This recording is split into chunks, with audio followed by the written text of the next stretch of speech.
রেস্টুরেন্টের মতন chilli chicken খেতে চাও, একবার আমার মতো করে বানিয়ে দেখো, আশা করি ভালো লাগবে।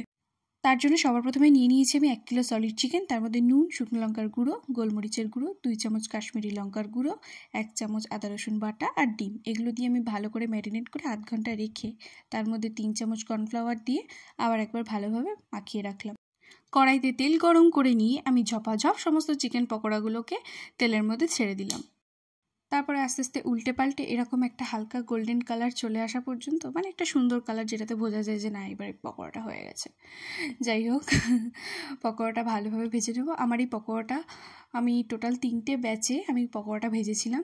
সব একবারে দেওয়ার দরকার নেই, আবার একেবারে কম কমও দেওয়ার দরকার নেই। যাই হোক, পকোড়াটা ভেজে তুলে নিলাম।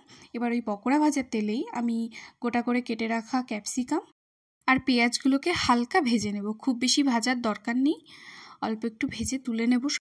পেঁয়াজ আর ক্যাপসিকাম ভাজা হয়ে গেলে তারপরেও বেশ খানিকটা তেল থেকে যাবে, তো অতটা তেলের আমাদের প্রয়োজন নেই। তাই কিছুটা তেল নাবিয়ে নিয়ে অবশিষ্ট তেলের মধ্যে আমি কয়েকটা এলাচ, গোলমরিচ, জিরে আর একটা তেজপাতা দিয়ে তার মধ্যে আদা রসুনের কুচিটা দিয়ে ভালোভাবে নেড়ে নেব।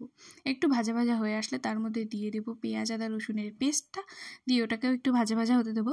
এর মধ্যে আমি একটা বাটিতে 3 চামচ পরিমাণে টমেটো সস, 1 চামচ সয়া সস আর 2 চামচ পরিমাণে চিলি সস দিয়ে একটু জল দিয়ে ভালোভাবে গুলিয়ে রেখে দিয়েছিলাম। এই সসটা এইবার এই ভাজা মশলাটার মধ্যে দিয়ে দেব। দিয়ে ওর মধ্যে আরেকটু পরিমাণে জল দিয়ে আমি পরিমাণ মতন লবণ, চিনি আর একটু শুকনো লঙ্কার গুঁড়ো দেবো।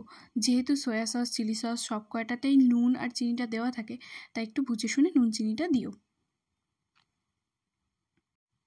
সমস্ত উপকরণকে এইভাবে ভালোভাবে একটু নাড়িয়ে চাড়িয়ে নিয়ে যখন একটু তেল ছেড়ে আসবে তখন ভেজে রাখা পেঁয়াজ আর ক্যাপসিকামগুলোকে দিয়ে ভালোভাবে নাড়িয়ে চাড়িয়ে কষিয়ে নেব।